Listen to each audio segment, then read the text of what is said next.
দর্শক, এই হলো বাংলাদেশ বিমান বাহিনী জাদুঘরের খোলা মাঠের দৃশ্য। আমরা এখন চলে আসছি আসল বিমানের জগতে। রাস্তার দুই পাশে সারি সারি বিমান সাজানো আছে। Hello everyone, welcome back to my another blog. তো ভিউয়ার্স, আজকে আপনাদেরকে নিয়ে যাব বাংলাদেশের সেই পুরনো আমলের বিমানবন্দরে, যেটা ঢাকার আগারগাঁওয়ে অবস্থিত, এবং সেই জায়গার নাম এখন বর্তমানে বাংলাদেশ বিমান বাহিনী জাদুঘর। আজকের ব্লগেও আমার সাথে আছেন আমার সেই বিশ্ববিখ্যাত বড় ভাই বন্ধু যাই বলেন না কেন।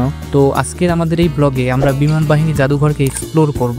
তাই আপনাদেরকে রিকোয়েস্ট করছি ভিডিওটি না টেনে শেষ পর্যন্ত দেখুন, যাতে করে আপনিও ঢাকার মধ্যে পেয়ে যেতে পারেন ঘোরার মতো একটা জায়গা। তো চলুন আর দেরি না করে শুরু করি আজকের আমাদের এই ব্লগ। তো অবশেষে আমরা চলে আসলাম বাংলাদেশ বিমান বাহিনী জাদুঘরের গেটের সামনে। জাদুঘরটা একদম আগারগাঁও মেট্রো রেল স্টেশনের সাথেই অবস্থিত। আজকে শুক্রবার ছুটির দিন হওয়ায় এখানে প্রচুর পরিমাণে মানুষের ভিড়। তো চলুন আমরা ভিতরে যাই। আমাদেরকে এখন টিকিট নিতে হবে এবং এইখানে জনপ্রতি টিকিটের মূল্য 50 টাকা। তো টিকিট সংগ্রহ করে আমরা ভিতরের দিকে যাচ্ছি।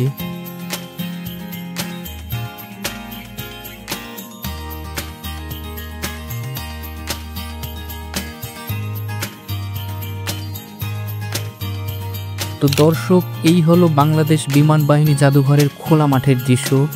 এত সুন্দর আকাশ, মনে হয় কেউ রং তুলি দিয়ে এঁকে রেখেছে। এখানে এসে এমন সুন্দর দৃশ্য দেখলে যে কারোরই মন ভালো হয়ে যাবে। তো চলুন এবার শুরু করি বিমান ঘোরাঘুরি। দর্শক, আমরা এখন আসলাম একটা বিশাল হেলিকপ্টারের কাছে। এই হেলিকপ্টারটা আসলে ফার্সি এয়ারলাইন্সের সংস্করণ। এই হেলিকপ্টারগুলো ভারতের হল কোম্পানি বানাতো, আর বাংলাদেশ বিমান বাহিনী এটি লাইভ ট্রেনিং ও রেস্কিউ মিশনের জন্য ব্যবহার করত। এবং আমরা এখানে আরেকটি বিমান বাহিনীর হেলিকপ্টার দেখতে পাচ্ছি। এটা হচ্ছে MI-8 হেলিকপ্টার। এই MI-8 হলো সোভিয়েত ইউনিয়নের তৈরি বিশ্ববিখ্যাত মাল্টি রোল হেলিকপ্টার। এটা মূলত সৈন্য পরিবহন, কার্গো, এমনকি যুদ্ধের ফায়ার সাপোর্ট সব কাজেই ব্যবহার হতো। এখন পর্যন্ত বিশ্বে প্রায় 12,000-এরও বেশি এই MI-8 হেলিকপ্টার তৈরি হয়েছে। এবার এসে পড়লাম অনেক বড় একটা প্লেনের কাছে, এবং এটি হচ্ছে AN-24 মডেলের একটি বিমান। এটিও সোভিয়েত ইউনিয়নের টুইন টার্বোপ্রপ ট্রান্সপোর্ট বিমান। প্রাচীন আমলে বাংলাদেশে একটি যাত্রী পরিবহন ও লজিস্টিক কাজে ব্যবহার হতো।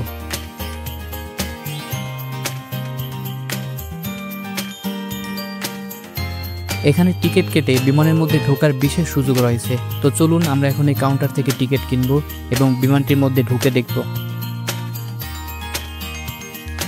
তো এই হচ্ছে এই বিমানের টিকিট, যার মূল্য 30 টাকা। মাত্র 30 টাকায় বিমান ভ্রমণ, এটা কি ভাবা যায়?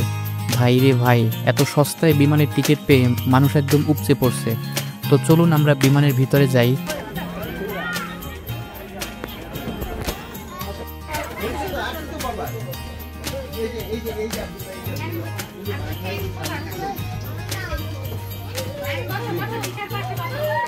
এই হলো 30 টাকায় বিমান ভ্রমণ, এবং মাত্র 30 টাকা পে করে বিমানের ককপিটেও আসা যায়।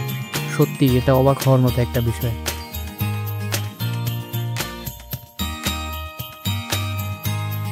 তো আর যাই বলেন, ভিতরে ঢুকে মোটামুটি আসল বিমানের একটা ফিল পাওয়া যায়।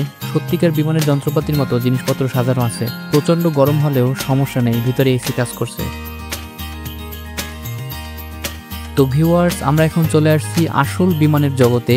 রাস্তার দুই পাশে সারি সারি বিমান সাজানো আছে।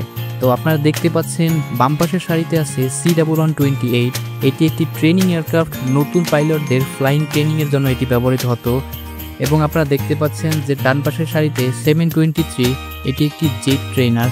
এবং তারপরেই আছে JB255, এটি যুদ্ধকালীন সময় ব্যবহৃত হয়েছিল। 201, এটি একটি ছোট আকারের লাইট এয়ারক্রাফট। এটি পর্যবেক্ষণ ও প্রশিক্ষণের কাজে ব্যবহৃত হতো। 546, এই বিমানটি কমব্যাট সাপোর্টের জন্য ব্যবহৃত হতো। এবং 421, এটি লাইট ট্রান্সপোর্ট কাজে ব্যবহৃত হতো।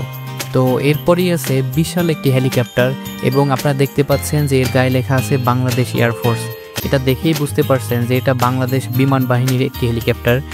এটি ক্রু ট্রান্সপোর্ট হেলিকপ্টার, এবং এটি বড় বড় মিশনে ব্যবহৃত হতো। এবং এই পাশে আপনারা দেখতেছেন 937, 908, E1996, এগুলো মাঝে মাঝে বড় বড় মিশনে ব্যবহৃত হতো। আমরা এখন এখানে কিছু বিমানের ইঞ্জিনের স্যাম্পল দেখতে পাচ্ছি। এই ইঞ্জিনগুলো মূলত ব্রিটিশদের তৈরি জেট ইঞ্জিন। এগুলো প্রধানত যুদ্ধ বিমানে ব্যবহার হতো। দর্শক, আজকে আপনাদেরকে দেখাবো কিছু বোম এবং রকেট লঞ্চার, যেগুলো আসলে দেখতে সত্যিই ভয়ঙ্কর। তো এখানে কিছু বোম এবং রকেট লঞ্চার রাখা আছে, যেগুলো আপনারা দেখতে পাচ্ছেন। এগুলো মূলত আসলে কিছু নিদর্শন, যেগুলো প্রাচীন আমলের যুদ্ধে ব্যবহৃত হতো। এখন আপনারা যে বিমানগুলো দেখতে পাচ্ছেন, এগুলো হচ্ছে হারকিউলিসের বিমান। এগুলো পৃথিবীর অন্যতম সফল ট্রান্সপোর্ট এয়ারক্রাফট। সৈন্য, যানবাহন ও যুদ্ধ সামগ্রী বহনে এগুলো ছিল অসাধারণ।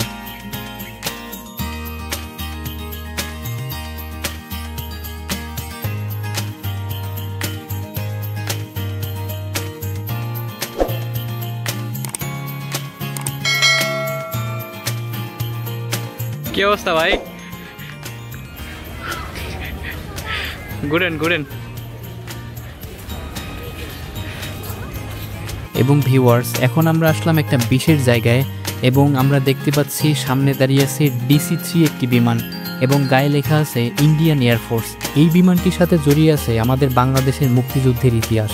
1971 সালের মুক্তিযোদ্ধারা এই ধরনের বিমানে উড়াল দিয়ে পাকিস্তানি ঘাঁটিতে আক্রমণ করেছিল। একে বলা হয় বাংলাদেশের প্রথম এয়ার অপারেশন।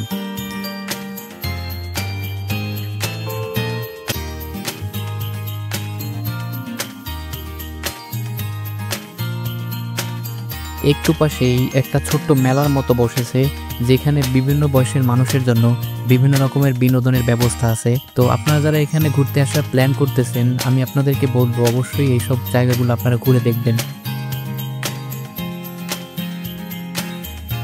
আপনারা যারা নৌকায় চড়তে ভালোবাসেন, তারা এখানে এসে নৌকায় চড়তে পারেন।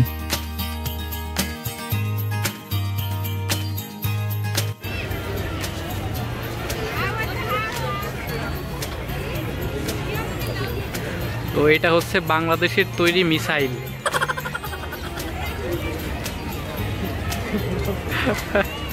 বাচ্চাদের জন্য এখানে বিভিন্ন রকমের বিনোদনের ব্যবস্থা আছে।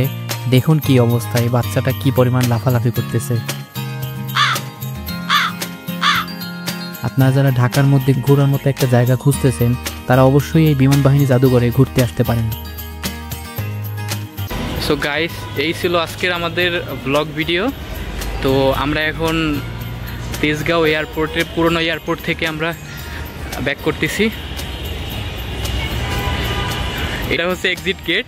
আপনারা যদি এখানে এসে কেউ এক্সিট গেট না খুঁজে পান, ঠিক এই জায়গাটাতে এসে, হ্যাঁ এই জায়গাটাতে এসে আপনারা এক্সিট করতে পারেন।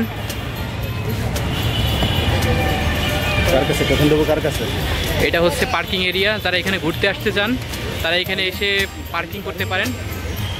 এখানে প্রচুর পরিমাণে গাড়ি রাখা, এবং আজকে যেহেতু ফ্রাইডে প্রচুর পরিমাণে মানুষ এখানে ঘুরতে আসছে। তো আমাদের গাড়িটা কোথায় দেখি? এই যে, this is our bike hunk.